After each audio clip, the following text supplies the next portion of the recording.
저 진원이 저거 아마 진원이는 물에 빠지면 아니요 엉덩이가 물에 듭니다.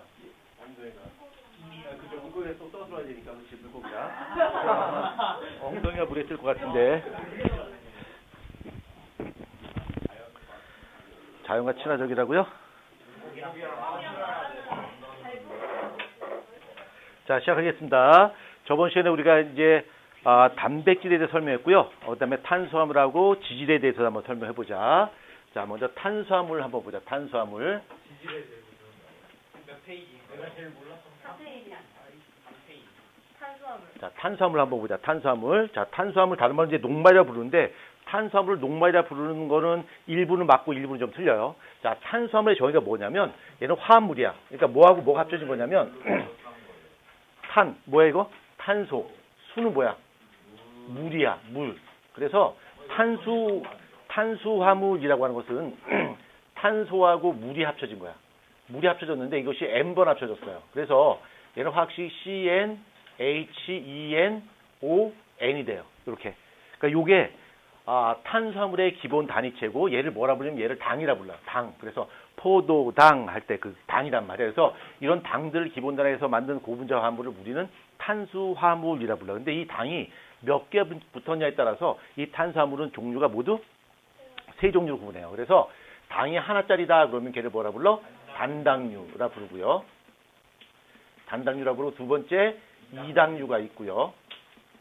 그 다음에 세 번째 다당류가 있어요. 자, 다당류인데 요거 당이 결합한단 말이에요. 근데 이 당이 결합할 때 그냥 결합하지 않고요. 이 당이 생긴 모양이 다 그렇게 생긴 건 아닙니다만 기본적으로 포당은 이렇게 생겼어요. 탄소가 있고 여기 꼭지점에는 산소가 있고 꼭지점에는 탄소가 있는 거야. 그래서 이쪽에 OH가 있고 이쪽에 OH가 있어요. 그 다음에 이쪽에 또 탄소가 있고 여기에 OH가 붙어 있어요. 그래서 이런 모양으로 되어 있습니다. 육각형 형태로 되어 있는데 얘네 같은 경우는 OH를 갖고 있어요. OH를 갖고 있기 때문에 이 OH 갖고 있기 때문에 두 가지 특성이 나타날 수 있어요. 하나는 물에 잘 녹아요. 그러니까 OH라고 하는 것은 굉장히 반응성이 크고요. 그 다음에 산소가 있기 때문에 얘가 극성을 띄어요. 그래서 OH가 있으면 물에 잘 녹아. 물에. 그래서 만약에 메탄올이다라고 한다면 메탄올 어떻게 되냐면 화학식이 키가 크니까 이거 키 큰 걸 활용해야지 또 그쵸? 근데 왜 이렇게 흔들리지? 글씨가 위에 있으니까 안정적. 자, CHOH. 자, CH3OH가 있는데 이게 메탄올이야. 메탄올인데 얘가 OH를 갖고 있어요. 이렇게 OH를 갖고 있고 이 OH 때문에 얘가 극성을 띄어요. 극성을. 그래서 탄소가 두 개건 세 개건 간에 이 OH 때문에 얘가 물에 녹는 극성을 띄고 있다는 얘기야. 그래서 이 OH가 굉장히 반응성이 커요. 그러니까 두 가지 특성을 갖고 있어. OH 갖고 있으면 첫 번째는 극성을 띈다. 두 번째 뭐야? 반응성이 매우 크다. 이렇게 설명할 수 있어요. 그래서 이 메탄올 같은 경우 탄소가 한 개란 말이야. 근데 이게 CH3로 된 거, 요쪽 요쪽 무극성이에요. 그래서 알코올이라고 하는 것은 극성 파트 갖고 있고 무극성 파트 같이 갖고 있어. 근데 탄소의 개수가 늘어나면 늘어날수록 OH의 개수는 한정되어 있는데 CH3, 그러니까 탄소의 개수가 늘어나면 늘어날수록 무극성 파트가 커진단 말이야. 그래서 용했으면 어떻게 될까? 떨어지게 돼요. 그래서 알코올이 물에 잘 녹지만 알코올 중에서 물에 가장 잘 녹는 알코올이 뭐야? 메탄올이야. 에탄올, 프로파놀, 부탄올, 이렇게 펜탄올 가게 되면 용해성이 점점 떨어져요. 그래서 OH 갖고 있다. 그래서 OH 반응성이 매우 크다라고 하는 거 기억하시고요. 자, 그 다음에 알코올이 이런 식으로 돼 있단 말이에요. 그래서 얘는 물에 굉장히 잘 녹아. 근데 한 가지 여기서 더 추론할 수 있는 건 어떤 거냐면 얘가 OH 갖고 있는데 얘가 단당류가 이당류, 다당류 붙는단 말이에요. 결합할 때 어떻게 붙냐면 OH가 반응을 해요. 이렇게 있으면 여기에 OH가 있단 말이야. 이렇게 OH가 있어요. 이렇게 탄소가 있고 여기 OH가 있어. 그러면 여기 있는 OH와 OH 사이에서 물이 빠지는 거야. 이렇게. 물이 빠져서 결합해요. 이 결합을 글리코사이드 결합 또는 글리코시드 결합이라고 불러. 그래서 계속 붙는단 말이야. 그럼 우리가 유추할 수 있는 것이 어떤 거냐면 포당이라고 하는 것은 OH 하나만 있기 때문에 OH가 대단히 많단 말이야. 근데 얘가 결합을 하면 할수록 이 분자 내에 존재하는 OH의 개수가 어떻게 되는 거야? 감소하는 거야. 근데 녹말이라고 하는 것은 계속 붙는단 말이야. 쭉쭉쭉 붙어요. 그럼 OH를 제외한 나머지의 양은 엄청나게 많이 증가하는데 OH 수는 오히려 줄어든단 말이야. 그럼 물에 녹아 안 녹아? 안 녹아. 그 다음에 두 번째는 녹말은 포당에 비해서 반응성이 어떻다? 매우 적다. 그래서 우리가 저장할 때 포당 형태로 저장하지 않고 녹말의 형태로 저장하는 이유 크게 두 가지를 본다면 이 녹말은 반응성이 상대적으로 적고 그 다음에 물에서 안 녹는 거야. OH 개수가 줄어들기 때문에. 그렇죠? 이렇게 유추할 수 있겠지. 자, 그 다음에 단당류, 그 다음에 이당류, 다당류가 있는데 단당류의 대표적으로 뭐가 있어? 포도당이 있고요. 그 다음에 뭐 과당이라든가 갈락토스가 있고요. 그 다음에 이당류에는 엿당이 있겠죠. 엿당, 설탕, 뭐 젖당 이런 것이 있고요. 다당류에는 녹말. 그 다음에 또 뭐 있어? 녹말, 또 글리코젠, 그 다음에 셀룰로스, 그 다음에 또 펩티도글리칸, 펩티도글리칸이 있고요. 또 키틴이 있어요. 키틴. 자, 이렇게 있어요. 그래서 요 단당류와 이당류 있지? 요 단당류와 이당류는 단당류는 당이 하나짜리고 이당류는 포당이 두 개 붙은 건데 단당류와 이당류는 상대적으로 OH 개수가 많기 때문에 얘는 물에 녹아요. 얘는 가용성이야. 얘는 물에 녹아. 물에 녹고 상대적으로 반응성이 커요. 그래서 얘가 쓰이는 용도는 딱 두 가지야. 우리 몸에서 이용되는 형태로 이용되는 거, 그러니까 세포의 에너지로 이용되거나 아니면 운반할 때 운반의 형태로 쓰이는 것이 바로 단당류와 이당류야. 그래서 주로 이용되는 것은 단당류로, 운반될 때는 설탕 형태로, 그러니까 엿당 형태로 운반돼요. 설탕의 엿당의 이당류 형태로 운반되고요. 그 다음에 다당류라고 하는 것은 OH 개수가 매우 적기 때문에 얘는 불용성이야. 물에 녹지 않습니다. 물에 녹지 않기 때문에 우리 생명체에서 사용하는 용도를 한번 본다면 크게 두 가지 볼 수 있겠지. 물에 안 녹아. 그래서 어떻게 할까? 저장료로 쓰겠죠. 저장료로 쓰이고 또 하나는 우리 몸을 구성하는 물질로 쓰여요. 최구성 물질로. 만약에 우리 몸을 구성하는 물질이 녹아버리게 된다면 안 되겠지. 그렇지? 그래서 이런 형태로 쓰인다라고 하는 거 일단 기억하시고요. 그 다음에 단당류가 이당류로, 이당류가 다당류 될 때 결합해요. 글리코사이드 결합을 하면서 얘가 물이 밖으로 빠진단 말이야. 이렇게 물이 밖으로 빠진다. 이렇게 빠져요. 그래서 이렇게 OH가, H2O가 빠진단 말이야. OH 사이에서 물이 빠져요. 물이 빠지는 반응, 무슨 반응? 탈수 반응. 근데 이것이 붙고 계속 붙어요. 그래서 커다란 덩어리가 돼. 합쳐져. 뭐가 돼?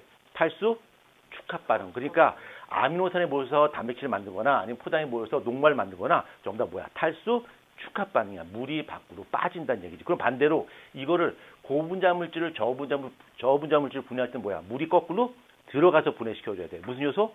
가수 분해 요소. 그래서 단백질 분해하는 효소나 아니면 탄수화물 분해하는 효소나 전부 다 뭐야? 가수 분해 효소야. 그래서 우리 몸의 소화 효소도 전부 다 뭐야? 가수 분해 효소로 되어 있습니다. 우리 몸의 소화 효소는 크게 특징이 두 가지가 있어요. 하나는 가수 분해 효소의 특징이 있고요. 또 한 가지. 얘는 효소인데 단백질로만 되어 있어요. 저번에 내가 한번 단백질 효소 설명한 적 있죠?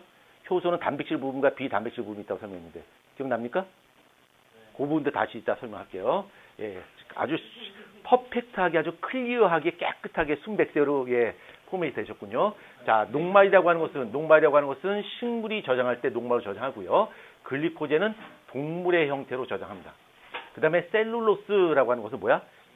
식물의 세포벽 성분이고요. 얘는 식물입니다. 그 다음에 펩티도글리칸은 뭐야? 세균의 세포벽.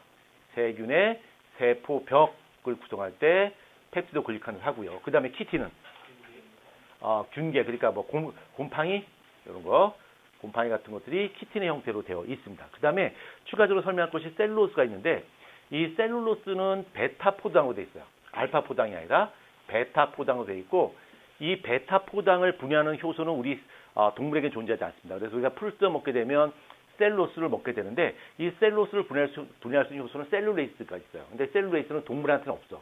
근데 우리가 초식동물이 풀을 뜯어 먹고 살 수 있는 이유는 동물한테는 셀룰레이스가 분배되지 않지만 소화관에 존재하는 미생물들이 셀룰레이스를 분비해서 얘를 분해시켜줘요. 우리 이용할 수 있는 형태로. 그래서 소화관의 길이가 육식동물에 비해서 초식동물은 소화관의 길이가 어떨까? 굉장히 길어요. 소화되는 시간이 어떨까? 굉장히 길어요. 왜? 미생물들이 이거를 도와주기 때문에 상당히 길 수밖에 없습니다. 그래서 반추동물이라고 그러죠. 되새김질도 하고요. 먹었다가 으악 하고 토해가지고 다시 한번 씻고요. 그렇죠? 너무 리얼하게 했는데 그렇죠? 이제 이거 내가 이런 걸 하고 난 다음에 소문이 돌겠지. 과학쌤 말이야, 생물쌤 말이야. 초식동물인 것 같아. 뭐 이런 거 아닙니다. 자, 이해됐죠? 자, 여기 정도까지만 이해하시면 될 것 같습니다. 탄수화물은. 자, 그 다음에 지방이라고 하는 거 보자. 지방. 자, 지방인데 지방을 구성하는 원소는 CH5입니다. CH5고요. 요 지방이라고 하는 것은 기본적으로 물에 녹지 않습니다. 얘는 그러니까 소수성이죠. 물에 녹지 않은 소수성인데 이 지방의 종류를 모두 한 3가지 정도로 구분할 수 있어요. 하나, 둘, 3가지로 구분할 수 있는데 첫 번째는 우리가 잘 알다시피 중성지방이 있어요. 중성지방이 있고 두 번째는 인지질이 있어요. 그 다음에 세 번째는 스테로이드 두 개 있습니다. 근데 우리가 시험 문제에 잘 출제된 것은 인지질하고 그 다음에 중성지방. 요게 시험 문제에서 굉장히 잘 나옵니다. 자, 중성지방 한번 볼게. 자, 요 중성지방이라고 하는 것은 우리 몸에서 주로 에너지 저장료로 써요. 요 에너지 저장료로 쓰는 것에 대해서 조금 이따 연구할 거고요. 얘는 뭘로 구성되어 있냐면 지방산이 몇 분자? 3분자. 그 다음에 글리세롤. 이렇게 돼 있어요. 근데 선생님 이렇게 안 배웠는데요. 책에서. 그럼 이렇게 설명하자. 얘는 지방산이 2분자에다가 모노글리세라이드.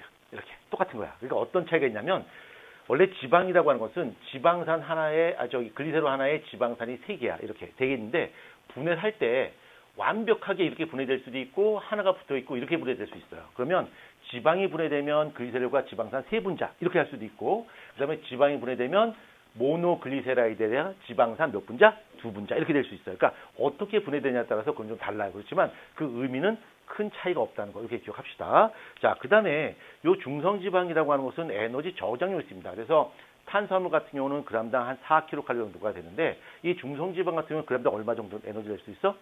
9kcal 낼 수 있어요. 9kcal 정도 낼 수가 있고 그다음에 이건 기억해야 돼. 우리가 생명체가 지방을 에너지 저장료로 쓰는 이유가 있어요. 그건 중요하지? 기억해야 돼. 왜 이렇게 조용하지? 우리가 이 지방을 에너지 저장료로 쓰는 이유가 있어요.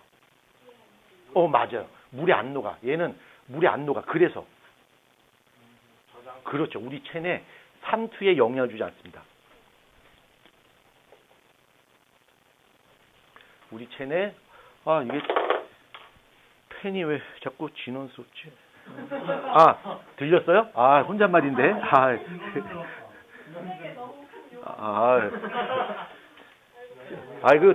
근데 마음속에 있는 말이 그냥 막 나오네. 자, 보자. 자, 중성지방이 우리 몸에 에너지 저장을 쓸 수 있는 이유가 뭐냐면 얘는 물에 안 녹아요. 얘는 소수성이야. 그렇지? 물에 안 녹는단 말이야. 물에 안 녹아서 어떤 이로운 점이 있을까? 체내 삼투압에 영향을 주지 않아요. 삼투압에 영향을 주지 않는다. 펜 끝이 뭉개졌어. 자, 그 다음 또 하나는. 상대적으로 밀도가 어때?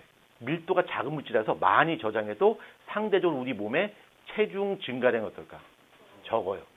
체중 증가량이 적습니다. 아니요, 크지 않아요. 지방으로 저장해도 그 정도죠. 단백질이나 탄수화물을 저장하게 되면 더 증가합니다. 예? 나대지 마시고요. 자, 그 다음에 또 어떤 게 있을까? 얘는 다른 물질에 비해서 에너지 함량이 어때? 에너지 함량이 대단히 크다. 이렇게 표현할 수 있어. 근데 이거를 좀 어렵게 설명할게. 쉬운 말로 내가 에너지 함량이 크다고 설명할 수 있는데 다른 말로 말한다면 얘는 가장 환원된 형태다. 이렇게 설명할 수 있어요. 저거 알아요. 예, 그러다 심심 많죠. 얘는 가장 환원된 형태인데 자, 환원이라고 하는 것이 뭐야? 수소를 얻는 거지. 그러니까 얘가 이 지방이 어떻게 돼 있냐면 탄소가 길게 쭉 체인으로 돼 있어요. 그럼 쭉 체인으로 돼 있으면 거기에 수소가 막 붙어 있겠지. 우리 몸에서 에너지 만들어지는 과정을 보게 되면 수소를 띄어내요. 수소를 띄어내면서 에너지를 만드는 거야. 근데 얘가 수소를 엄청나게 많이 갖고 있어. 환원된 형태라는 이야기는 수소를 많이 갖고 있는 거고 수소를 많이 갖고 있는 것만큼 산화를 잘 시킬 수 있겠지. 많이 산화시킬 수 있겠지. 산화시키는 과정에서 뭘 많이 만들 수 있어? 에너지를 어마무시하게 만들 수 있는 거죠. 같은 뜻이야. 그래서 이 지방이 에너지 저장료로 적합한 이유 반드시 기억을 하셔야 됩니다. 자, 그 다음에 여기 지방산에 대해서 좀 더 부연 설명할게요. 자, 지방산이 있는데 요 지방산은 종류가 2종류가 있어요. 하나는 포화 지방산이 있고 또 하나는 불포화 지방산이 있어요. 뭐가 오야? 포화 지방산이 있고 불포화 지방산이 있는데 자, 포화라고 하는 뜻은 뭔 뜻이야? 포화. 꽉 차 있다. 꽉 차 있다. 일본 말로 이빠이. 수소가 꽉 차 있다는 얘기야. 그럼 수소가 꽉 차 있으려면 얘가 탄소가 사슬 형태로 되어 있는데 탄소가 이렇게 단일 결합으로 되어 있으면 얘가 가질 수 있는 수소가 최대한 많이 들어올 수 있겠지. 이렇게 쭉 붙을 수 있단 말이야. 그렇지? 근데 불포화라고 하는 것은 탄소와 탄소가 어딘가에 이중결합이 존재하는 거야. 이렇게. 그러면 이중결합이 있는 것만큼 들어올 수 있는 수소의 개수가 줄어들겠지. 그래서 불포화가 되는 거야. 그러니까 포화, 불포화는 수소를 대상으로 하는 거고요. 그래서 일단 포화 지방산이라고 하는 것은 전부 다 단결합으로 된 것들, 이렇게 단결합으로 된 것이 바로 포화 지방산이고, 불포화 지방산은 그 사이에 어딘가에 이중결합이 있는 거야. 그래서 수소가 상대적으로 적은 것이 불포화 지방산이야. 근데 내가 궁극적으로 이야기하고자 하는 것은 얘가 탄소가 많아요. 탄소가 적어요. 그건 두 가지, 두 번째 중요한 거고, 첫 번째 중요한 것은 바로 이 결합 각도에서였어요. 얘가 탄소가 이렇게 쭉 있는데 우리가 볼 땐 얘가 직선형으로 보이지. 실제로는 얘 결합각도가 몇 도야? 우진이, 얘 결합각도 몇 도야?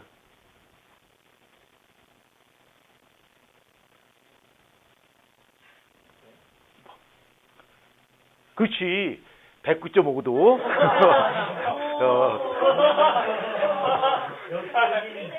네가 진원이야?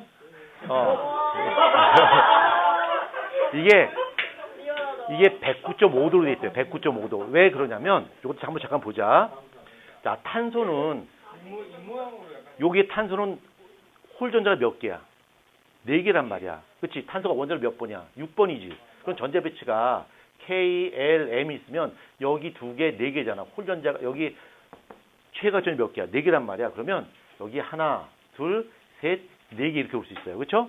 그 다음에 여기에 누군가 같이 전자쌍을 만들어서 공유할 수 있단 말이야. 그래서 이 공유 전자쌍이 결합선으로 나타난단 말이야. 그치? 그래서 얘는 요 하나당 4번의 그 공유를 할 수 있는데, 여기 결합선에는 전자가 들어가 있는데, 전자끼리 서로 친할까? 아니면은 싫어할까?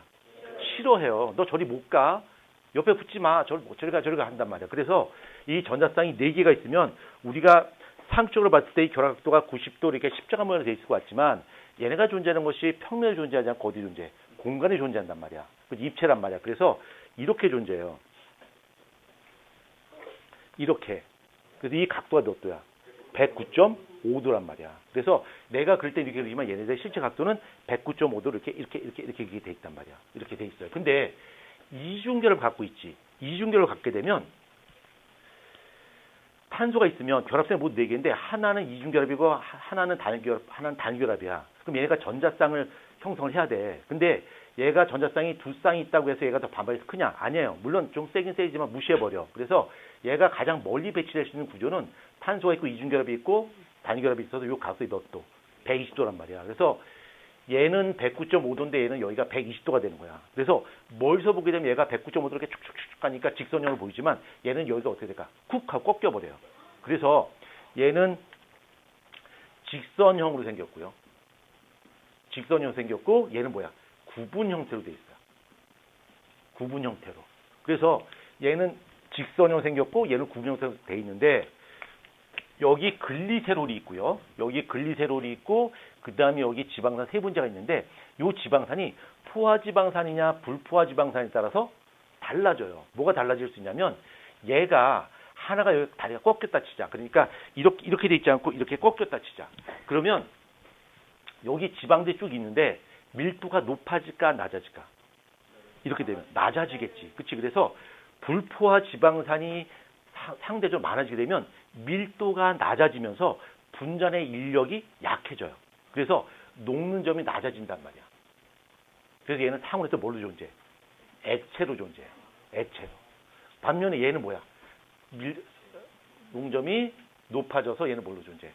고체로 존재해요. 그래서 우리가 어떤 지방 같은 거 보게 되면 지방을 보게 되면 고체로 존재하는 것도 있고 액체로 존재하는 것도 있단 말이야. 그렇지? 그래서 우리가 식용유라든가 콩기름, 들기름 이런 거 보면 액체로 존재해요. 왜? 그럼 걔네는 불포화 지방산 함량이 대단히 높아요.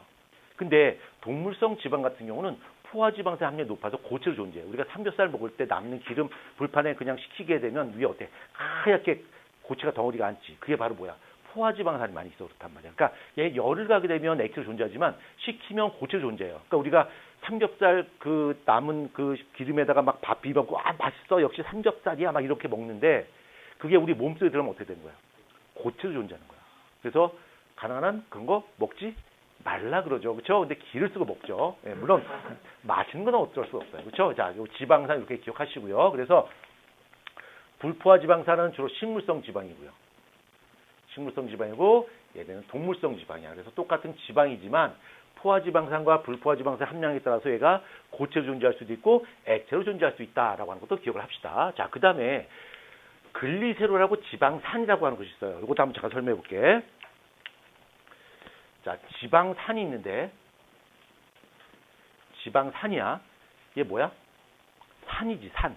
그러니까 산. 우리가 염산, 황산 할 때 그 산이란 말이야. 근데 얘는 산은 뒤에 COH 그룹을 갖고 있는 거야. 아세트산처럼 이렇게. 그러니까 탄소가 쭉 사슬이 있고 끝에는 얘가 딱 붙어 있어요. 얘가 바로 지방산이야. 그 다음에 글리세롤 한번 보자. 글리세롤, 알콜, 그렇죠? 메탄올, 에탄올 전부 다 얘는 뭘 갖고 있어? 알콜하고 얘는 사촌이야. 얘는 OH 갖고 있어요. OH를. 근데 얘는 좀 달라. 어떻게 다르냐면 탄소가 이렇게 있으면 OH가 3개가 있어요. 그럼 OH가 있다는 얘기는 반응성이 대단히 크고요. 그 다음에 분자 인력이 매우 커요. 왜? 수소기라고 할 수 있기 때문에. 그렇지? 그래서 얘는 OH가 3개가 있기 때문에 굉장히 농점이 어떻다? 끓는 점이 어떻다? 높다. 에탄올보다 높다. 그렇죠?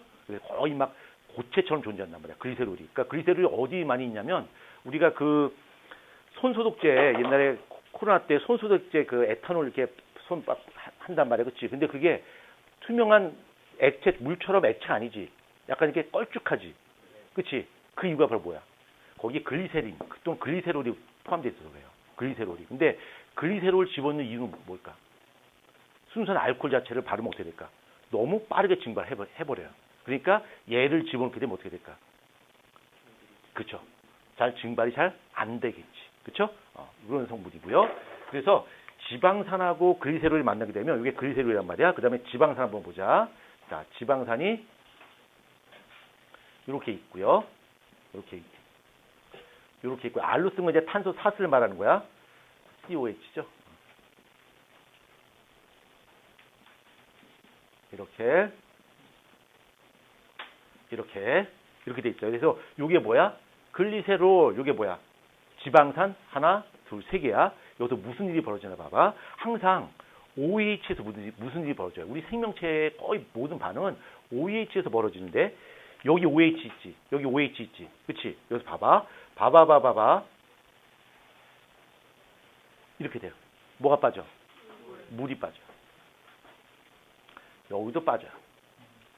여기도 잠깐만. 이렇게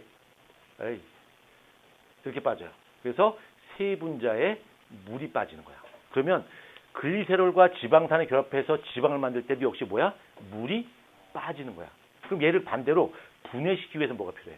물이 필요해요. 그래서 지방을 분해하는 효소도 뭐야?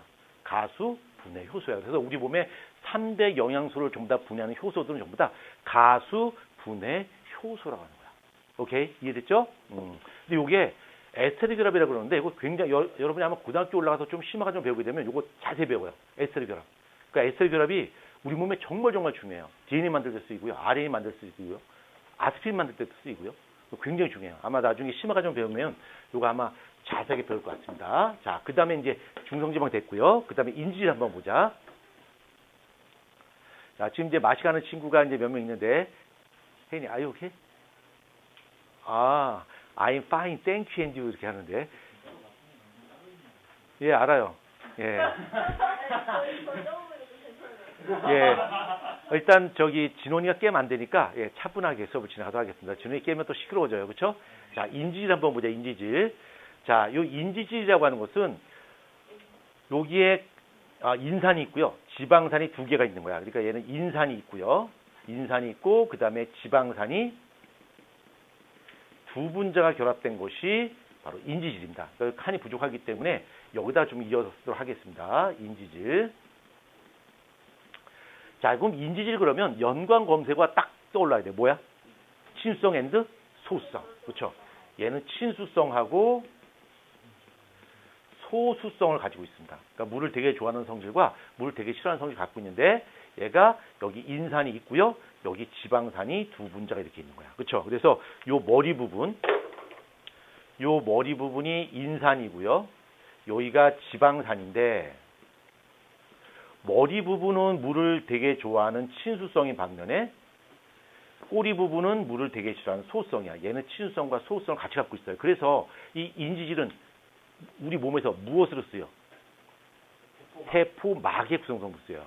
그럼 우리 몸에 약 70%가 물이야. 그럼 인지질이 세포막을 구성한다는 이야기는 세포 안쪽에도 물이 많고 세포 바깥에도 물이 많아요.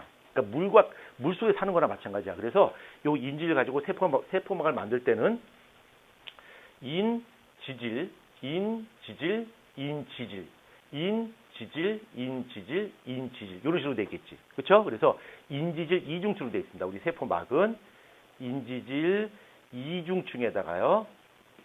이중층 구조에다가 여기 사이에 뭐가 박혀 있어?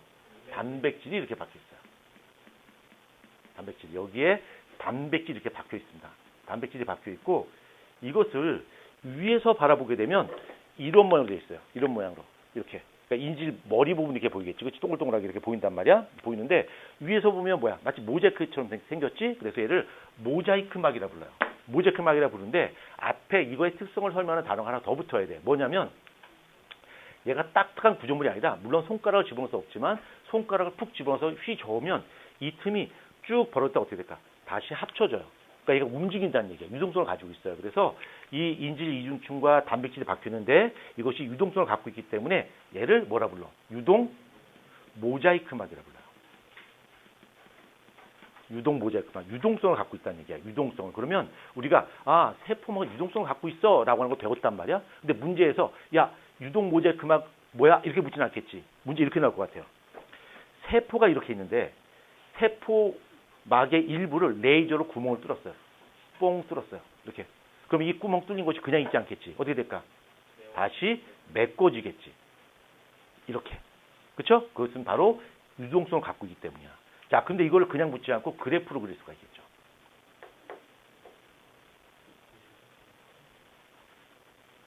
여기가 시간이고요. 여기가 시간이야. 이거 그래프 해석하는 문제 나온단 말이야. 여기서 여기가 구멍의 크기입니다. 구멍의 크기고요. 자, 이 구멍을 뚫었단 말이야. 그럼 구멍의 크기가 어떻게 될까? 쭉 하고 줄어들겠지. 그렇지? 하나는 이렇게 됐다 진짜. A와 B 이렇게 봤어요. 그러면 A와 B에서 구멍이 메꿔진 속도가 누가 더 빨라? A가 더 빠르지. 그럼 그 조건을 찾는 거야. 그럼 그 조건은 지금 말하지 않고 설명을 좀 더 한 다음에 한번 유추해 보자. 자, 유동 모자이크막이 있고요. 여기가 단백질이란 말이야. 단백질이 이렇게 박혀 있습니다. 그래서 이 세포막이 하는 역할은 한마디로 요약한다면 이렇게 설명할 수 있죠. 얘는 세포막을 구성하면서 세포 안과 밖에 물질 출입을 조절하죠. 물질 출입을 조절하게 되는데 얘가 물질 출입을 조절할 수 있는 이유는 뭐야? 어떤 성질을 갖고 있기 때문이겠지? 말 들으면 이해될 거야. 그렇지. 선택적 투과성을 갖는 뭐야? 반투과성 막이야. 선택적 투과성을 갖는 반투과성 막인데 이게 무슨 뜻인가 한번 보자. 우리가 이제 공항에 가서 인천공항에 가서 비행기 탄다고 가정하자. 뭐 다 비행기는 안 타봤겠죠, 그렇죠? 그러니까 잘 상상해 보세요. 안 타봤으니까. 자, 우리가 공항에 갔어. 이제 인천공항에 그 2층으로 가게 되면 출국장 있잖아, 그렇죠? 그럼 차에서 내렸어. 그럼 공항으로 들어가는 문이 있을 거 아니야. 그 문은 아무나 다 들어갈 수 있어요. 심지어는 인우도 들어갈 수 있어요. 다 들어갈 수 있단 말이야, 그렇지? 그렇죠? 다 들어갈 수 있어. 이건 뭐야? 이거는 전투가성이야. 근데 비행기 타는 탑승장으로 들어가려면 반드시 뭐가 있어야 돼? 티켓하고 여권이 있어야 돼. 그게 뭐야? 반투가성이야. 인우가 가서 티켓하고 여권 없이 나 비행기 한번 구경해보고 싶어요 하고 막 들이민다고 해서 들어보내지는 않아요. 반투가성이야. 근데 티켓과 여권이 있다고 해서 무조건 들어가나? 아니죠. 만약에 인우가 티켓과 여권 사서 이제 들어가서 딱 스캔을 찍었어. 근데 갑자기 빨간색으로 경고 표시가 막 뜨는 거야. 그죠? 테러 용의자, 그죠? 범죄자, 이렇게, 그 다음에, 수배자, 이렇게 막 뜬단 말이야. 그치? 그러면 티켓하고 여권이 있음에도 들어갈 수가 없게 되겠지. 그렇죠? 어떤 사람은 티켓하고 여권이 없어요. 근데 들어가. 안 됩니다. 저 여기 직원인데요. 들어가겠지. 그렇지? 들어간단 말이야. 그래서 그 물질의 성분과 특성에 따라서 투과성이 달라지는 것을 바로 선택적 투과성이라고 불러요. 그래서 세포막은 물질의 성분과 특성에 따라 투과성이 달라지는 선택적 투과성을 갖는 반투과성 막입니다. 이 세포막이. 그 다음에 이게 막단백질인데, 자, 막단백질 하는 기능 한번 요약해 볼까? 막단백질 하는 기능이 여러 가지가 있겠지만, 얘가 하는 기능 첫 번째, 어떤 역할을 할까? 물질 운반에 관여해요. 그렇죠? 물질 운반에 관여하고요. 그래서 뭐 통로 단백질, 운반체 단백질, 펌프 여러 가지 작용을 합니다. 운반 작용에 또 다 배웠던 거야 이거. 수용체 기능도 해요. 수용체 기능도 하고요. 그 다음에 세포막에 존재하는 단백질은 효소의 기능도 합니다. 효소의 기능도 하고요. 그 다음에 효소의 기능도 하고 그 다음에 세포 인식 뭐 이런 것도 해요. 예, 세포 인식. 그러니까 이 세포가 이렇게 있는데 세포가 분열하게 되면 세포의 밀도가 어떻게 될까? 커지겠지.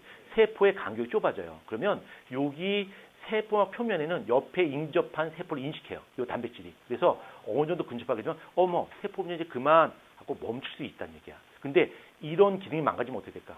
계속 분열하는 거야. 암세포가 되는 거야. 물론 암세포의 원인이 여러 가지 있습니다만, 그래서 이런 기능을 한다라고 하는 거. 이거 중에서 여러분들은 이 두 가지 정도는 기억하셔야 돼요. 운반 기능을 하는 것과 수용체 역할을 한다라고 하는 것은 반드시 좀 기억을 하실 필요가 있습니다. 자, 그래서 세포막에 대해서 얼추 설명했고요. 자, 이 세포막이 유동성을 가지고 있어. 움직인단 말이야. 출렁거린단 말이야. 손가락을 집어넣어서 휘저으면 이게 벌어졌다가 다시 모인단 말이야. 유동성을 갖고 있는데 이 세포막의 유동성에 영향을 미치는 요인이 여러 가지가 있어요. 세 가지가 있는데 그중에 두 가지는 우리가 좀 기억을 하실 필요가 있어요. 세포막 유동성에 영향을 미치는 요인이 두 가지가 있는데 첫 번째는 지방산의 종류야. 지방산의 종류. 그러니까 그 인지질을 구성하는 지방산이 포화 지방산이냐 아니면 불포화 지방산이냐에 따라서 유동성이 달라져요. 그러니까 포화 지방산과 불포화 지방산은 아까 이야기했지. 그렇죠? 포화 지방산은 이렇게 되어 있는 거고 불포화 지방산은 이렇게 되어 있는 거란 말이에요. 그렇죠? 그러면 세포막을 구성하고 있는 지방산이 불포화 지방산의 함량이 많다면 세포막의 밀도가 높아질까 낮아질까? 낮아지겠지. 그럼 얘는 어떻게 될까? 유동성이 커질까 작아질까? 유동성이 커져요. 얘는 반대로 유동성이 작아지게 되겠지. 그럼 여기서 유추할 수 있겠지? 자, A와 B를 봤을 때 A가 구멍의 크기가 메꿔지는, 즉 유동성이 A가 크고 B가 좀 작아요. 그럼 우리가 유추할 수 있는 것이 A와 B의 불포화 지방산의 함량 또는 포화 지방산, 불포화 지방산의 함량을 본다면 어느 쪽이 많은 거야? A와 B를 봤을 때 A가 좀 더 많다는 걸 알 수 있겠지. 그렇죠? 근데 이런 문제가 나오려면 이걸 우리가 안 배운단 말이에요. 이건 제시문에서 나올 수 있겠죠. 포화 지방산, 불포화 지방산인지 어쩌고저쩌고 설명한 다음에 이걸 문제 줄 수 있겠지. 그럼 그걸 끌어다가 여기다 접목시켜야 된단 말이야. 아무것도 모르는 상태에서 끌어오는 거랑 얼추 알고 있는 상태에서 끌어오는 거랑 차이가 좀 크겠지. 자, 그 다음에 또 온도를 비교하면 어디가 높을까? A가 좀 더 높습니다. 그렇죠? 그러니까 유동성에 영향을 미치는 요인이 두 가지가 있는데 하나는 지방산의 종류하고 두 번째는 온도야. 온도가 높을수록 세포막의 유동성이 커지게 됩니다. 자, 하나가 더 있는데 하나는 그냥 흘러가요. 하나는 뭐냐면 콜레스테롤이야. 콜레스테롤. 일종의 스테로이드죠. 콜레스테롤인데 콜레스테롤은 유동성을 높입니까 낮춥니까? 둘 다 다예요. 얘는 완충작용을 해요. 완충작용. 완충작용이 뭔 뜻이냐면 세포막의 유동성이 클수록 유리한가요? 적을수록 유리한가요? 아니야. 경우에 따라서는 커야 될 때도 있고 경우에 따라서는 적어야 될 때도 있어요. 그래서 이 콜레스테롤이라고 하는 것은 세포막의 유동성이 너무 크지. 그럼 얘를 잡아주는 역할을 해요. 그 다음에 너무 온도가 낮아져서 세포 유동성이 너무 적어. 그럼 어떻게 될까? 윤활작용을 해서 세포 유동성을 높여줘요. 그러니까 얘는 두 개 다 하는 거야. 그러니까 너무 과하지 않게끔 적절하게 조절하는 것이 바로 콜레스테롤이고요. 이 콜레스테롤은 LDL이야, HDL이야? 자, 요게 뭔가 한번 보자. 설명했던 기억이 나는데. 자, 보자. 이거 처음 듣나요? 자, 보자. 우리 몸에서 지방의 운반 한번 보자. 자, 지방의 운반. 우리 몸에서 다들 많이 힘들어요? 힘내시고요. 추워요?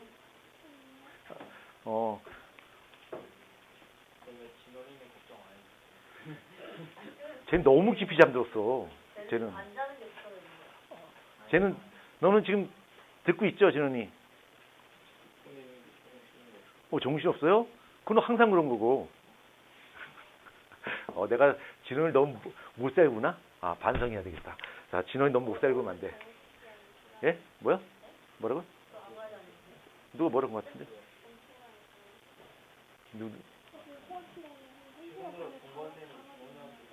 누가? 쟤는 밤에 뭐 하길래? 자, 지방의 운반 보자. 지방의 운반. 자, 우리 몸에서 지방을 운반할 거야. 이것도 한번 논리적으로 한번 따져보자. 이 지방을 운반할 텐데, 이 지방이라고 하는 것은 물에 녹아, 안 녹아? 안 녹아. 그럼 우리 몸에 운반되는 것은 혈액이나 림프란 말이야. 혈액이나 림프의 지성물은 뭐야? 물이야.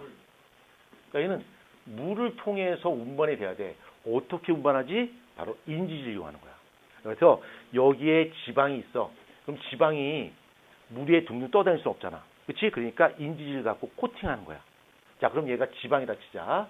자, 지방인데 얘를 코팅할 거야. 그럼 어떻게 코팅할까? 인지질 갖고 코팅할 거야. 어떻게 코팅할까? 이렇게 코팅해야 되겠지. 이렇게. 이렇게 코팅하는 거야. 그치? 이렇게. 요거를 뭐라 부르냐? 요거를 라이포솜 또는 리포솜이라 불러요. 여학생들은 한두 번 정도 들어봤을 거야. 그렇지, 화장품. 그쵸? 화장품 리포솜이란 말이야. 이거 좀, 왜 화장품에 이게 필요한지 알려드릴게요. 좀 이따가. 이게 리포솜이란 말이야. 리포솜인데, 얘가 지방 형태 운반될 때, 이 지방의 사이즈가 크냐, 작냐를 가지고 LDL과 HDL 두 가지로 구분할 수 있어요. LDL, HDL. 자, 이쪽 봐서 누가 영어 잘하지? 없군요. 내가 해야 되는군요. 예. 그래. 나중에 물어보자. 혹시 이거 물어보다 실례가 안 되나요? 그래요? 알겠습니다. 그럼 실례하겠습니다. 이제 바꿔주십시오. 왜요? 예, 요거는 내가, 원어민 말 한번 해볼게요. Low density lipoprotein. 그러니까, 리포프로틴인데, 리포프로틴은 그냥, 리피드, 지방이 영어로 리피드거든? 그러니까 여기에 단백질이 이렇게 붙어 있어요. 이렇게 단백질이 달라 붙어 있는데, 이거 단백질이란 말이야. 이거 단백질을 아포 단백질이라 불러요. 어디가 아포? 아니요. 그냥 아포 단백질에서 아포 프로틴이라 불러요. 근데 얘가 하는 역할이 뭐냐면, 지방이 운반될 거 아니야. 그치? 그럼 얘가 어떤 타깃되는 세포 쪽으로 가요. 그러면 세포막에 보면, 그 타깃된 세포막에 보면 수용체가 존재해요. 수용체가. 이렇게. 수용체가 존재해요. 그래서 여기는 아포 단백질이 여기에 딱 맞아 떨어져요. 그래서 여기 지방을 갖고 와서 여기 딱 달라붙는 거야. 그러면 얘가 이렇게 해갖고 얘가 이거를 안으로 받아들여요. 이렇게.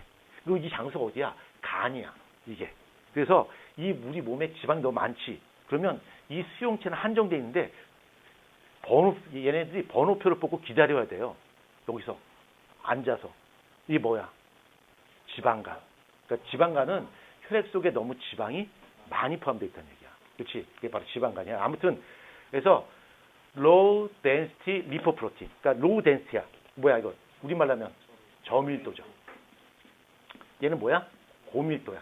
그 다음에 이거 외우지 마라. 외우지 말고 논리적으로 따져보자. 아까 우리가 뭘 공부했었냐면 지방이라고 하는 것은 어디 있지?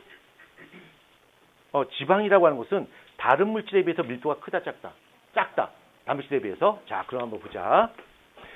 여기는 지방의 밀도. 진짜 그러니까 여기도 쓸 수 있네? 진원이가 엄청 부러워하겠네? 진원이는 한 번도 손 담은 적 없는 것을 내가 먼저 손 좀 해야지.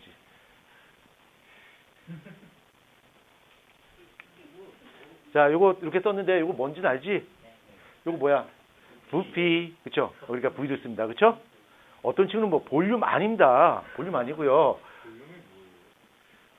부피죠. 그래서 V를 씁니다. 예, 이렇게. 혹시 떠올리는 뭔가요? 나대지 마시고요. 거기까지.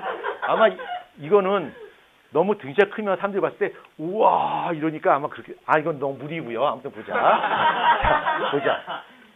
이게 지방 사이즈가 너무 커졌다 치자. 지방 사이즈가 커졌어. 그러면 부피는 어마무시하게 많이 증가하는데 지방 자체가 가벼운 물질이니까 질량은 조금밖에 증가하지 않아. 그러니까 밀도가 어떻게 될까? 작아지겠지. 그러니까 저밀도라고 하는 것은 지방의 사이즈가 어떤 거야? 작은 거야. 지방의 사이즈가 큰 거야. 큰 거. 그렇죠? 그 다음에 여기 지방이 작아진다 치자. 여기 지방이 작아져요. 지방이 사이즈가 작아지게 되면 볼륨은 어마무시하게 감소하는데 질량은 조금밖에 감소하지 않잖아. 부피.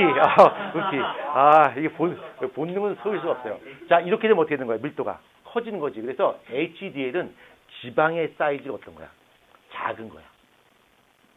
그래서 우리가 혈액 내에 LDL의 수치가 높아요, LDL의 수치가 높아요라고 표현할 때는 혈액 속에 흐르는 지방 사이즈가 커요, 작어를 뜻하는 거야. 그래서 HDL 수치가 높은데요? 그건 뭐야?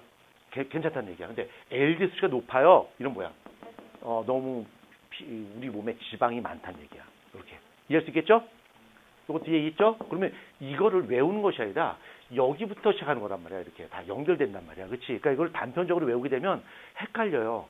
논리적으로 쭉 연결해야 되겠지. 자, 그 다음에 한번 보자.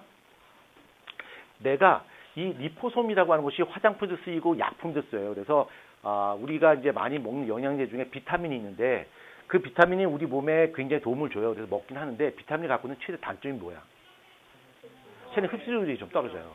다 소변으로 빠진단 말이야. 그래서 흡수를 높일 수 있는 방법이 없을까? 그럼 세포막에 있는 성분을 가지고 감싸면 세포한테 직접 세포막과 합쳐지면서 빠르게 공급해 줄 수 있겠지. 화장품도 역시 그런 원리 갖고 하는 거야. 자, 근데 여기서 우리가 영재부 스타일로 이걸 문제를 변신시킨다면 이렇게 할 수 있어요. 자, 리포솜에 대한 이야기는 제시문을 주겠지. 그 다음에 내가 신약을 개발했어. 어떤 약품을 개발했는데 그 약의 효능을 좀 높이고 싶어. 그러니까 비타민 C가 있고요. 그 다음에 비타민 E가 있다 치자. 비타민 E 그럼 사람들이 안 사 먹죠. 그래서 요즘에는 비타민 E에다가 이름을 붙여서 토코페롤 이렇게 불러요. 토코페롤이 2입니다. 그럼 사람들이 오 대단한데 막 비싼 것 같아. 막 사 먹죠. 자, 비타민 C하고 비타민 E를 좀 체내 흡수를 높이고 싶어요. 그럼 설계를 해야 될 거 아니야. 그렇지? 이걸 운반체를 만들어야 돼. 뭘 만들어? 리포솜을 만들어야 돼. 근데 리포솜을 만드는데 여기서 우리의 이제 영재성이 나타나는 거야. 비타민 C와 비타민 E를 운반할 텐데 어떻게 운반체를 만들지 한번 설계해봐라. 이렇게 문제를 낼 수 있겠지. 그러면 비타민 C는 수용성이야, 지용성이야? 그렇지. 얘는 수용성이야. 얘는 뭐야? 지용성이야. 그러면 비타민 C를 운반하기 위해선 인지를 가지고서 리포솜을 만들면 어떤 모양이 될까? 세포막처럼 이렇게 만들어야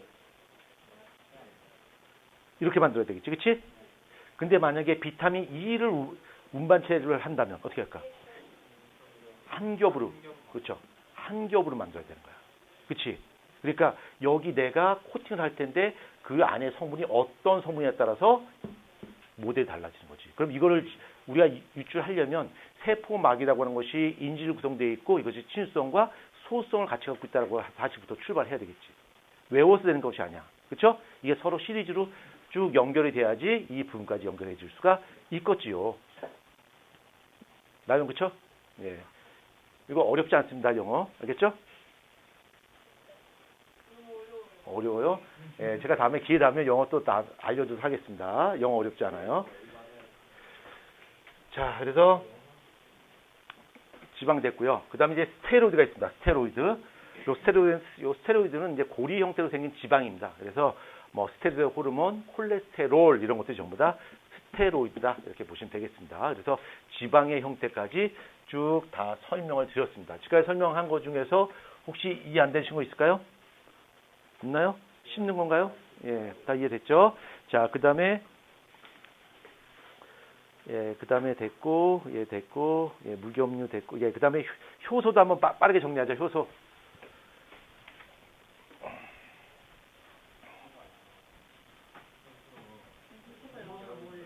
예? 엔자임. 왜요? 왜 오해? 그거 다 아는 거 아니야? 심지어는 진호이도 알죠? 효소 뭐예요, 영어로? 그래. 너만 모르는 거야. 딴 애 다 알아. 물어볼까? 효소 영어로 뭐예요? 그거 봐, 다 알잖아. 다 알잖아. 그쵸? 효소 영어로 뭐야? 그거 봐. 다 알아. 너만 모르는 것 같은데. 그래. 예, 완전히, 예, 사람 하나 바보 만드는 거 쉽습니다. 그쵸? 예. 자, 효소 한번 보자. 효소. 예전에 그 한번 설명했던 적이 있어요. 이거 좀 뜰까 맞나요? 이거요? 아니요, 많지 않습니다. 예전에 다 했기 때문에 많지 않아요. 자, 효소 한번 보자. 효소. 껍데기 소변이 많네. 자, 효소라고 하는 것은 우리 체내에서 일어나는 화학 반응에 필요한 최소한의 에너지인 무슨 에너지? 활성화 에너지를 낮춰줘요. 활성화 에너지를 낮춰서 우리 몸속에서 반응 속도를 촉진시켜주는 생체 촉매입니다. 이렇게 설명했습니다. 그렇죠? 자, 촉매라고 하는 것은 활성화 에너지를 변화시켜주는 물질을 바로 촉매라고 부르죠. 그렇죠? 근데 얘는 살아있는 생명체 몸속에 있으니까 생체 촉매야.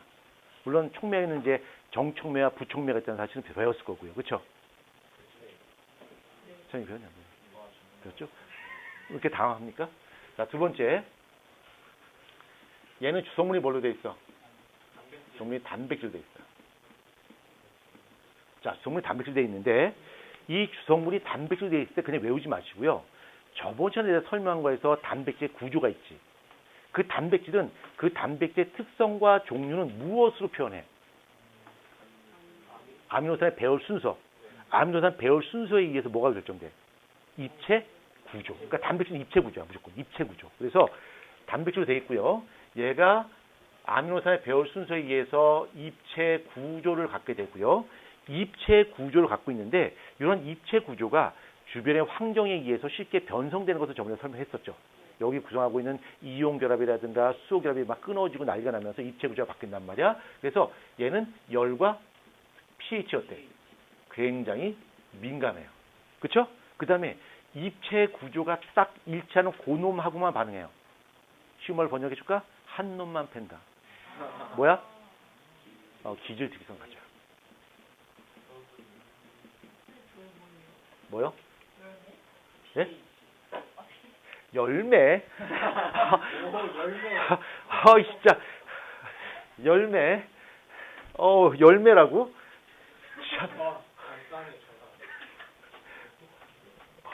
천재인데? 그치? 천재야. 자, 그래서 열과 pH에 민감하고요. 기질 특성을 갖는데 이것은 입체 구조에 의해서 설명할 수 있는 거야. 그렇죠? 그 다음에 세 번째, 이 효소는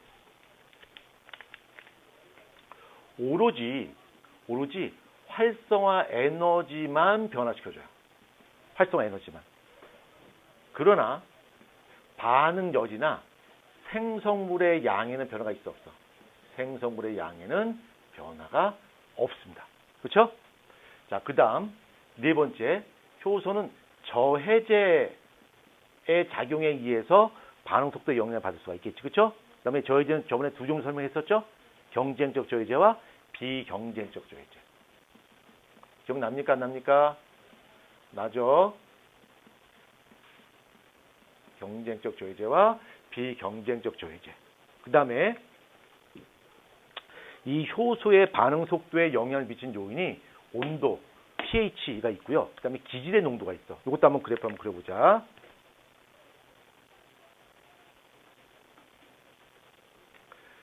여기가 기질의 농도야. 기질이 뭐냐면 타깃이 되는 물질을 바로 기질이라고 불러요. 여기가 기질의 농도고요.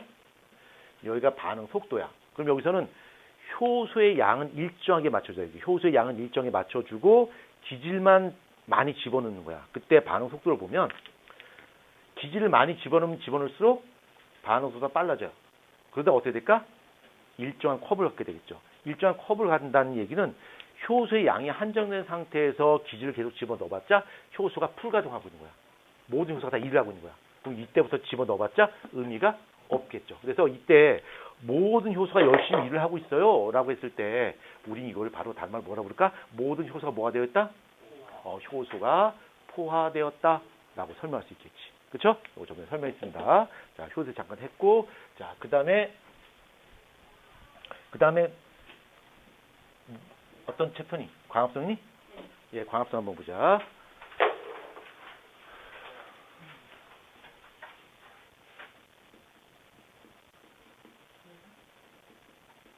자, 광합성. 그럼 또 누가 물어보겠지. 선생님 광합성 영어로 뭐예요? 이렇게 또 하겠지. 그치? 예. 자, 광합성 한번 보자. 영어로 포토신테시스. 진짜로다. 예. 맞잖아, 포토. 뭔데? 오, 야, 진원이 진짜 영어도 잘하고 과학만 잘하면 되겠다, 이제. 그치? 네. 자, 광합성 한번 보자. 자, 광합성은 이산화탄소하고 물을 이용해서 C6H12O6를 만들고 산소를 만드는 반응이 바로 광합성이야. 그쵸? 그래서 이쪽이 저분자 물질이고 여기가 고분자 물질이니까 얘는 저분자 물질을 가지고 고분자 물질을 만들어요. 그래서 물질 대사 중에서 뭐야? 동화작용이 있어요. 동화작용이고요. 그 다음에 여기에 빛에너지가 들어가야 돼요. 빛에너지가 들어가야 된다. 그렇죠? 그럼 얘는 흡열 반응이야, 발열 반응이야? 흡열 반응입니다. 흡열 반응이고요. 그래서 이렇게 동화작용, 흡열 반응 요 두 개, 요거 동화작용, 이화작용 요거를 바로 물질 대사라 부르고요. 그다음에 흡열 반응을 화학에서 말하지 않고 생물에서 말한다면 얘는 에너지 대사라 불러요. 그러니까 물질 대사와 에너지 대사는 똑같습니다. 똑같은 거고요. 어느 관점에서 바라보냐. 근데 우리 몸에서 물질 대사와 그다음에 이렇게 에너지 대사가 일어나는 이유가 바로 뭐냐면 살아있는 생명체가 그 생명을 유지하기 위해서 일어나는 모든 화학 반응을 바로 물질 대사라 불러요. 그다음에 이 물질 대사 과정은 궁극적으로 보게 되면 에너지의 변환 과정이야. 없던 에너지를 만들 수는 없지. 그러니까 존재하던 에너지를 또 다른 형태의 에너지를 바꾸는 거야. 왜? 우리가 사용할 수 있는 형태로. 그래서 이 광합성이라고 하는 것은 태양으로부터 오는 강력한 빛 에너지를 어떤 형태로? 포장 속에 있는 화학 에너지 형태로 바꾸는 과정이 바로 광합성이야. 그 다음에 이 광합성은 동물이에요, 식물이에요? 식물이에요. 식물이 광합성 합니다. 식물이 엽록체를 갖고 있어서 광합성을 할 수 있는데 그럼 이 식물은 광합성만 하나? 아니겠지. 얘는 지금 조금 전에 언급했듯이 동화작용도 할 수 있고요. 그 다음에 이화작용도 할 수 있어요. 그래서 혼자서 잘 먹고 잘 살아. 뭐라 불러? 독립영양생물. 이런 단어 많이 알고 계셔야 돼요. 그러면 글을 쓰는데 이런 단어가 기억이 안 나면 설명 자체가 허접할 수밖에 없어요. 그러니까 독립영양생물이라고 딱 하는 글자로 설명할 거를 세포도 하고요.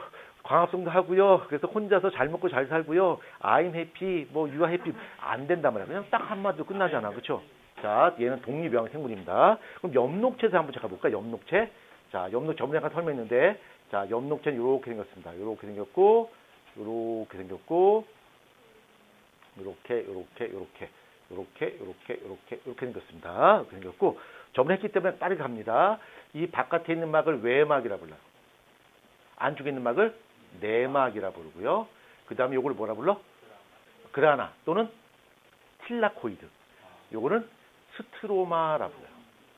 스트로마라 부른다. 그러면 조금 이따 얘기할 텐데 이 그라나에는 빛을 흡수할 수 있는 색소가 들어있어. 뭐라 불러? 엽록 소가 들어있어요. 그 다음에 이 스트로마 쪽에는 엄청나게 많은 효소가 들어가 있어요. 효소가. 그래서 여기서 일어나는 반응은 그라나에서 일어나는 반응은 명반응이라고 하는 것이 일어나요. 여기서 뭐가 일어나? 암반응이 일어나요. 그러니까 명반응, 암반응 설명할 텐데 이따가 깊이는 안 들어가요. 아주 최대한 여러분 이해할 수 있게 간단하게 설명드리겠습니다. 명반응, 암반응. 요즘에 현행 교과 과정에서는 이 광합성 명반응, 암반응 과정을 안 배워요. 학생들 거의 90% 이상이 안 배워요. 왜 그러냐면 옛날에 생명과학 2에 있었는데 지금 생명과학 2가 없어지고 이거를 배우려면 물질 대사관은 심화 선택 과목을 선택해야지 이걸 배울 수가 있어요. 그러니까 거의 고등학생들이 이제 배울 일이 없다는 얘기지. 근데 우리는 해야죠. 그렇죠? 해야 됩니다. 자, 그래서 이 엽록체 특징 한번 보자. 엽록체 특징 배웠기 때문에 빠르게 정리합니다. 자, 엽록체. 자, 엽록체 몇 중막 갖고 있다? 2중막 구조를 가지고 있고요. 서프라이즈하게도 이 엽록체 안에는 핵과 구분되는 자체적인 뭘 갖고 있어? DNA를 함유하고 있습니다. DNA 갖고 있는데 이 엽록체 속에 있는 DNA는 핵 속에 있는 DNA가 좀 달라요. 핵 속에 있는 DNA는 사슬형으로 되어 있단 말이야. 진핵세포의 DNA인데 얘는 고리형으로 되어 있어요. 고리형. 그러니까 세균의 DNA 특징을 갖고 있고요. 고리형으로 되어 있고요. 그 다음에 히스톤 단백질이 없어요. 그냥 DNA 그 잡채로 되어 있어요. DNA 그 잡채로. DNA 잡채로 되어 있고. 그러니까 얘는 세균의 특성을 그대로 갖고 있고 얘가 리보솜을 갖고 있어요. 리보솜을 갖고 있는데 예전에 한번 지나가는 말로 설명했었는데 이 리보솜은 단백질 합성하는 장소야. 근데 얘가 진핵세포의 리보솜은 사이즈가 좀 커서 침간 계수가 80S라고 그랬어요. 근데 얘는 침간 계수가 얼마야? 70S야. 70S. 사이즈가 좀 작아요. 근데 이 70S라고 하는 작은 스몰 사이즈의 리보솜은 주로 세균의 존재예요. 그러니까 우리가 뭘 유추할 수 있냐면 이 엽록체는 아주 먼 옛날에 세균으로부터 비롯됐다라는 사실을 우리가 유추할 수 있겠죠. 그렇죠? 자, 그 다음 이 광합성이 일어나기 위해서 필요한 3대 요인, 광합성의 3대 요인이 있어요. 근데 이게 중학교에서 배우는 거랑 고등학교에서 배우는 3대 요인이 좀 달라요. 자, 일단 고등학교 걸로 갑니다. 자, 우리는 나이는 중학생이지만 의식 구조는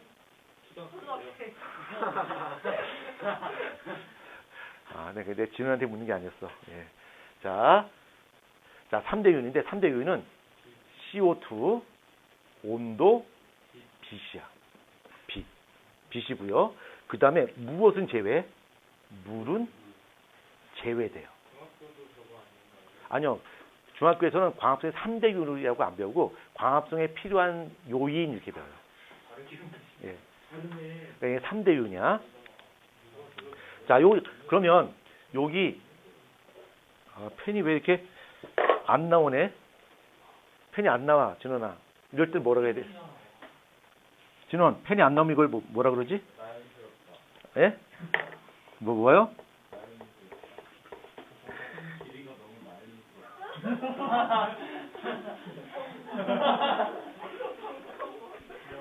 왜 나윤이 가만히 있는 나윤이를 왜 또 나댑니까 또?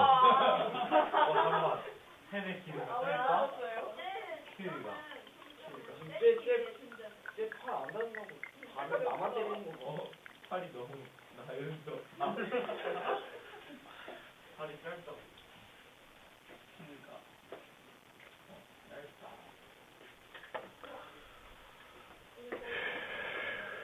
자, 보자.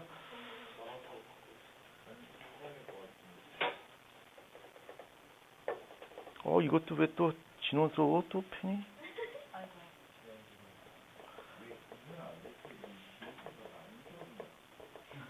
그리고 이게 이거를 이런 상황에서 내가 이걸 진원스럽다 그러면 너무 한글로 하니까 너무 직설적이잖아. 이걸 이제 영어로 표현해야 될 것 같아. 예? 그러니까 내가 이걸 진원스럽다 그러면 너무 진원한테 직설적이잖아. 그렇죠? 그러니까 영어로 진원틱하다 뭐 이렇게 표현해야 될 것 같아요. 자, CO2가 있어요. 자, 광합성에는 요 세 가지 반드시 있어야 되는데 CO2는 광합성하는 역할이 얘는 탄소를 제공해주는 탄소원이에요. 그 다음에 빛은 뭘까? 에너지원이야. 에너지원이고 물은 수소원이에요. 그 다음에 요 온도라고 하는 것은 효소의 활동을 보장하는 주변 환경이 되겠죠. 근데 광합성에서는 요 세 가지가 광합성의 3대 요인이야. 3대 요인이고 그 다음에 이거에 관련된 그래프는 알죠? 그러니까 나머지 일정하게 준 상태에서 CO2를 증가시키게 되면 광합 속도가 증가하다가 일정하게 가는 거고 빛도 역시 마찬가지 온도는 이렇게 되는 거 알죠? 그건 다 알죠? 우리 책에 다 있으니까. 자, 그 다음에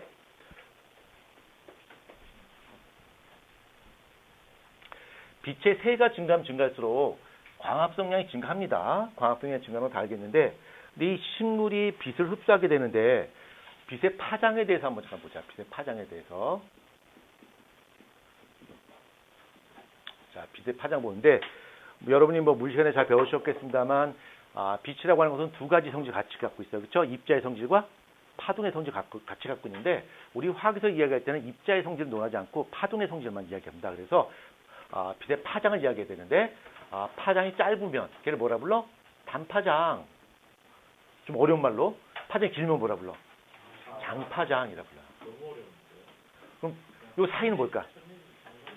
중파장이 됩니다. 중파장이 되고요. 파장에 따라서 우리 눈에는 색깔 좀 달라 보게 되는데 파장이 짧으면 우리 눈에 무슨 색깔로 보여? 자색으로 보인다. 자색. 그러니까 청남색이야. 청남색. 청남색이 되는 거고요. 그 다음에 파장이 중간이 어떤 색으로 보여? 녹색으로 보이죠. 녹색으로 보이고요. 장파장은 적색으로 보인단 말이야. 그러니까 이게 청남색이 보라색깔에 마찬가지야. 그래서 우리가 보남, 파초, 노주, 빨개 하잖아. 그렇지? 일반적으로. 그렇죠? 아닌가? 맞잖아. 무지개 색깔. 보남, 파초, 노주빨. 맞잖아. 아니요. 보남, 파초, 노주빨. 예. 맞잖아. 그렇죠? 어떤 사람은 빨주노 쪽 하나 뭐 이런 사람도 있어요. 근데 저거 어색해 나는. 예. 좀 어색해 생겨요. 자. 예, 낮에지 말고요. 자, 여기서부터 여기까지만 우리가 눈으로 볼 수 있어. 그래서 요 파장 우리 뭐라 불러? 가시광선이라 불러요. 가시광선이라 부르고요. 예, 이거는 이제 비저브라 불러요. 비저브라 불러요. 근데 요 장파장보다 파장이 길면 우리 눈에 안 보여. 그걸 뭐라 불러? 적외선. 그쵸? 그 다음에 단파장보다 파장이 짧아. 우리 눈에 안 보여. 뭐야? 자외선, 울트라 바이올렛. 그래서 자외선이 된단 말이야. 그러면 이 식물들이 이런 파장을 이제 흡수하게 되는데 주로 어떤 파장을 잘 흡수하냐를 보기 전에 파장을 보기엔 얘가 짧고 얘가 길지만 진동수를 보게 되면 진동수를 보게 되면 어느 쪽이 더 커? 얘가 진동수가 크겠지. 그렇죠? 진동수가 크고 얘가 진동수가 작게 돼요. 그러면 빛에너지의 크기는 진동수에 비례해 아니면 주기에 비례해? 진동수에 비례하지. 그러니까 얘가 에너지가 큰 거야. 에너지가 크고 얘가 에너지가 작습니다. 그래서 이 자외선이 에너지가 크기 때문에 투과력이 좋아요. 그래서 우리 피부도 뚫을 수가 있는 거겠지. 그래서 여름에 밖으로 나돌아다닐 때 그냥 가지 않고 여기다가 선블럭 이렇게 바르잖아. 그렇죠? 그 바로 자외선을 차단해 주기 위해서 그렇단 말이에요. 이 자외선이 얼마나 강력하냐면 우리 피부 세포에 있는 DNA 자체를 끊어버려요. 그러니까 이 DNA가 이중 나선 구조로 돼 있는데 이렇게 끊는 게 아니야. 놀랍게도 이렇게 끊어버려요. 이렇게. 그러니까 DNA 아예 파괴시켜 버리는 거야. 이렇게 끊는 게 아니라 그냥. 그렇죠. 그렇게 끊어버려요. 그러니까 DNA 아예 그냥 작살내 버립니다. 그래서 돌연변을 유발시켜요. 그래서 자외선이 굉장히 안 좋다 표현하죠. 우리가 이제 옛날에는 생명체의 형질을 결정하는 유전자가 단백질이냐 DNA냐 갖고 논란이 있었던 적이 있어요. 그러니까 생명체의 형질을 결정하는 정보가 단백질이냐 아니면 DNA냐 갖고 과학계에서 충돌한 적이 있었어요. 그러니까 그 형질에 대한 정보를 담고 있는 유전자의 본질이 단백질이다라고 생각했던 사람은 이렇게 생각한 거죠. 야, DNA는 코드가 4개밖에 없잖아. 이 4개를 갖고 어떻게 이게 다양한 형질을 표현해. 불가능해. 근데 단백질은 20여 종의 아미노산으로 돼 있잖아. 그러니까 이게 다양한 생물의 형질을 표현하려면 단백질이 유전자의 본질이어야지. 이렇게 생각을 했어요. 근데 DNA가 유전자의 본질이다라고 믿었던 사람은 반대로 이야기했죠. 야, DNA는 4개의 코드밖에 없지만 매우 안정적이잖아.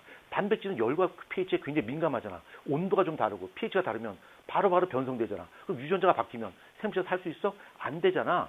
이렇게 두 가지가 부딪혔어요. 근데 그 DNA가 유전자의 본질을 밝히는 아주 결정적 실험이 하나 있었는데 어떤 실험이 있었냐면 생명체를 두고서 거기다 강력한 240에서 260 나노미터 파장의 강력한 자외선을 쬐줬어요. 그랬더니 DNA가 파괴됐어. DNA가 파괴됐더니 돌연변이가 발생했어. DNA가 파괴됐더니 돌연변이가 발생했어. 뭔 뜻이야? DNA가 바로 유전 정보라는 사실이지. 그렇죠? 단백질이 변성됐다고 해서 돌연변이는 아니에요. 근데 DNA가 변성되니까 돌연변이가 발생하더라. 바로 DNA가 형제에 대한 정보를 담고 있는 유전자의 본질이구나 라고 하는 간접적인 성공을 거뒀죠. 물론 그걸 갖고 인정받지 못했어요. 그 이후에 다른 과학자들이 에이버리와 그리피스라는 사람이 또 실험을 했고요. 근데 성공을 했는데 인정받지 못했고요. 허쉬와 체이스가 또 실험을 했고요. 막 여러 가지 일을 했어요. 그거는 이제 논외로 치고요. 자, 이렇게 됩니다. 그러면 식물체가 빛의 파장을 받는데 어떤 파장을 주로 잘 이용할까? 이게 궁금한 거죠. 그렇죠? 그래서 식물체를 어떤 광합성하는 개체를 두고서 걔가 어떤 파장을 잘 흡수하는을 보는 건데 실험이 2가지가 있어요. 실험 2가지를 해석할 수 있으면 돼요. 첫 번째는 얘 사람 이름이 뭐지? 사람 이름 잃어버렸어. 아, 사람 이름 잃어버렸어. 아닌데. 핵 있어? 저기 핵함 갖고 실험한 사람. 이름 뭐지? 여기 있잖아. 이게 사람 뭐야? 이 사람 뭐야? 사람 안 나오니? 안 나와 있어요. 아씨. 사람 이름 뭐였더라? 사람 이름 별로 중요하지 않아. 아, 사람 이름 잃어버렸어. 아, 이름 뭐 있었지? 무슨 실험이었지? 아, 이름 답답해 죽겠네. 이름 뭐지 이거? 이 실험 뭐지? 자, 보자. 여기다가 핵함을 분포시켰어요. 그러니까 광합성하는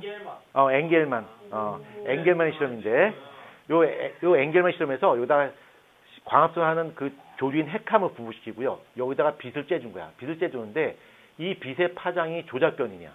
그래서 보라색 파장, 초록색 파장, 빨간색 파장 각각 준 거야. 그래서 얘네가 각기 다른 파장을 받으니까 광합성을 잘할 수도 있고 못할 수도 있겠지. 근데 얘네가 광합성을 얼마나 잘했나를 보기 위해서 녹말의 성분을 분석한 것이 아니라 여기 밑에다가 호기성 세균 위에다 발랐어요. 호기성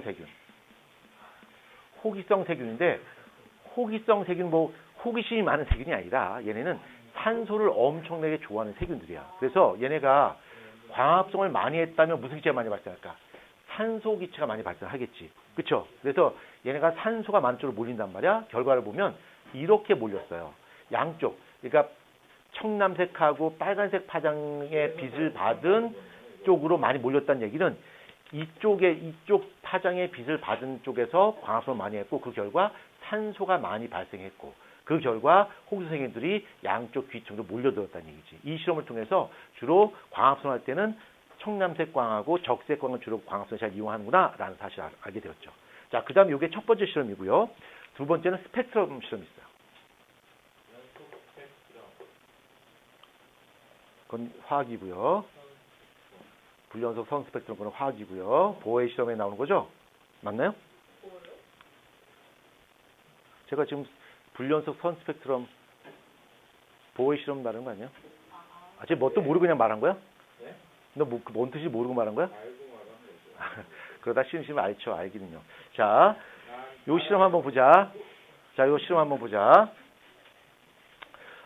여기가 빛의 파장이야. 여기가 단파장이고요. 여기가 장파장이고 Y축이 흡수율이야. 흡수율인데 과연 식물의 엽록소에서는 어떤 파장의 빛을 잘 흡수할까? 이게 궁금한 거야. 흡수를 잘한다면 그걸 광합성을 잘 이용한다는 얘기잖아. 그렇죠? 흡수를 보니까 단파장과 장파장에서 흡수율이 대단히 높아요. 그러니까 식물체 엽록소에서는 단파장과 장파장을 광합성해서 흡수를 잘한다라는 사실을 알 수 있겠죠. 근데 여기서 누가 시비 털 수 있겠지. 선생님, 흡수를 잘한다고 잘 이용하는 건 아니죠. 흡수만 하고 이용하지 않을 수도 있는 거 아닙니까? 이렇게 반문할 수 있겠지. 그래서 요것을 흡수 스펙트럼 실험이라 부르는데 요거는 작용 스펙트럼 실험이라 불러요. 요건 이제 단파장이고 요건 장파장이고 요거는 광합성 속도를 보는 거야. 그래서 빛의 파장을 바꿔가면서 얘가 광합성 얼마나 잘하나 본 거야. 얘는 흡수를 잘한다는 얘기고 정말 또 광합성 속도가 빨라진 건 다를 수가 있잖아. 근데 결과를 보니까 어때? 결과는 똑같아요. 이렇게 그래프가 나와요. 예, 그래서 단파장과 장파장을 흡수를 잘하고 그것만큼 단파장과 장파장을 광합성에 잘 이용한다. 얘를 받았을 때 광합성 속도가 제일 높게 나타난다는 걸 확인할 수 있겠죠? 그렇죠? 검증할 수 있었고 조금 전에 이제 그 진원이가 가운데가 어쩌고 별로 막 얘기했단 말이야. 무슨 얘기인지 모르겠지만 아무튼 그 얘기를 구글 번역기에 돌리게 되면 진원이가 하고 싶었던 얘기는 이거 같아요. 얘는 여기가 이렇게 거의 0인데 여기 올라왔어요. 이거 실수한 것 같은데 라고 말하고 싶은 것 같은데 실수가 아니라 의도적으로 그렇습니다. 이 식물체가 중파장은 거의 이용하지 않는 거 아닙니까? 라고 할 수 있는데 중파장도 광합성의 일부 이용할 수 있어요. 요거는 보조색소라고 불러요. 보조색소라고 그래서 광합성에 이용하지 못하는 보조색소들이 주색소들이 흡수하지 못하는 일부 파장을 받아서 주색소한테 모아줘요. 그래서 중파장도 일부 광합성에 흡수할 수 있습니다. 이렇게. 근데 여기서 선생님 흡수하지 않는다면서요. 얘는 광합성 하잖아요. 흡수하지 않는다면서요. 이렇게 반문할 수 있는데 실험이 좀 달라요. 얘네는 말이야. 식물체 두고서 빨주노초 파남보 동시에 쫙 준 거야. 그래서 어떤 파장을 잘 흡수하는 걸 본 거야. 그랬더니 단파장과 장파장을 잘 흡수한 거고, 얘네는 단파장만 쫙 째주면서 광합성을 본 거고, 중파장만 쫙 째주면서 광합성을 본 거야. 단파장만 장파장만 쫙 째면서 광합성을 본 거야. 그러니까 얘가 이때는 다른 선택이 여지없이 얘만 쐬준 거야. 그러니까 단파장, 중파장도 일부 보조색소가 흡수할 수 있게 되는 거지. 그렇죠? 그러니까 예를 들어서 여러분한테 정말 맛있는 거 뷔페식으로 쫙 깔아주면 맛있는 거 먹을 거 아니야. 그렇지? 근데 굶겨놓고 맛없는 것도 주면 어쩔 수 없이 먹잖아. 그렇지? 여러분이 싫어하는 초밥이라든가, 그렇죠? 뭐 이런 거 먹을 거 아니야. 그렇지? 먹기 싫어도. 그렇죠? 예. 나대지 마시고요. 자, 요거 이해할 수 있겠죠? 그 다음에 요것도 한번 개념을 한번 보자. 자, 보조색소라고 하는 것이 어떤 거냐면, 요것도 한번 영재고에서 한번 고민해 볼 필요가 있어요. 엽록소 얘가 주색소거든? 여기가 이제 주색소가 있단 말이야. 그럼 보조색소가 이렇게 주변에 분포해요. 주변에 분포하는데 이걸 안테나 색소라도 불러요. 그러면 주로 이 주색소가 주로 빛을 흡수합니다. 빛을 흡수해서 광합성 이용하는데, 이 옆에 있는 보조색소는 주색소가 주로 이용하지 못하는 중파장을 흡수해서 이쪽으로 모아주는 거야. 이렇게 모아주는 거야.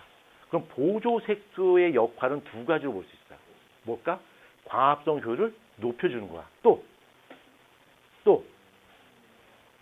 이거 여러분 유추할 수 있어요. 힌트가 없는데 여러분 유추할 수 있어요. 뭐라 말해? 답이나 마찬가지입니다. 그 빛이라고 하는 것이 결국은 열이잖아. 그렇지? 그러니까 체온 유지에 도움을 줘요.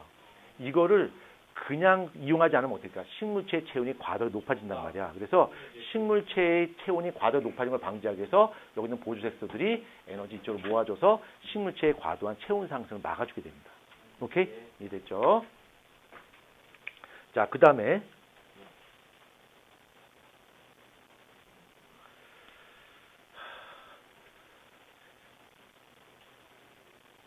네가 진원이야? 왜 좁니까? 아, 졸지 않았어요? 저건 좀 아닌 것 같아요. 저거 자. 동생이에요. 안 돼요. 저거랑 뭐가 뭐야? 자, 그러면 그럼 세린한테 보자. 세린아 이게 뭐지? 직접 수학을 잘하는군요. 와, 어떻게 저거를. 직선이나 선분이나 없어 이거? 꾸준히. 딱 봐도 그 과학성하는 이? 그거 아니고? 자, 이게 바다 해수면입니다. 바다 해수면이고. 자, 여기서 태양이 비치고 있어요. 자, 여기 보자. 여기 태양이 비치고 있어요. 태양이 비치고 있고, 태양빛이 이렇게 들어온단 말이야. 이렇게 들어오게 되면 여기서 꺾이겠지. 굴절이 일어나요. 근데 파장에 따라서 굴절이 달라지겠지. 그렇죠? 그래서 파장이 긴 거는 조금 꺾이고요. 파장이 짧은 거는 많이 꺾여요. 중간에 이렇게 가요. 그래서 적색광은 이쪽으로 여기까지. 그 다음에 녹색광은 여기까지. 청색광은 바닷속 깊은 곳까지 들어갈 수가 있어요. 이렇게. 그러면 여기 바닷속에 존재하는 해조류 같은 경우는 자기가 좋아하는 흡수하는 파장이 별도로 정해져 있어요. 그래서 주로 적색광을 이용하는 해조류 같은 경우는 여기 표면에 이렇게 존재하겠지. 그 다음에 녹색 파장을 주로 이용하는 해조류는 어디 존재할까? 중간에? 아니죠. 표면서부터 중간까지. 이렇게. 그 다음에 청색광을 이용하는 애들은 어디 존재할까? 표면부터 깊은 곳까지 이렇게 존재한다는 얘기야. 그래서 이 빛의 파장에 따라서 해조류들의 수직 분포가 좀 차이가 생겨요. 그러면 적색광을 이용하는 해조류가 누가 있냐면 생맥, 무슨 생맥? 청록생맥, 요 녹조류. 녹조류. 얘는 갈조류. 얘는 청팀, 홍팀. 얘는 홍조류. 네, 그럴 줄 알았어. 홍조류 이렇게 분포가 됩니다. 이것도 역시 빛의 파장에 따라서 이런 해조들의 분포가 좀 달라지는 거겠죠. 그렇죠? 자, 됐고요.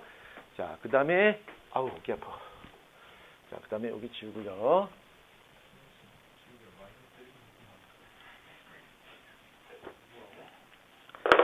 이거 몇 분에 끝나는 거니? 좀 쉬었다가 하겠습니다.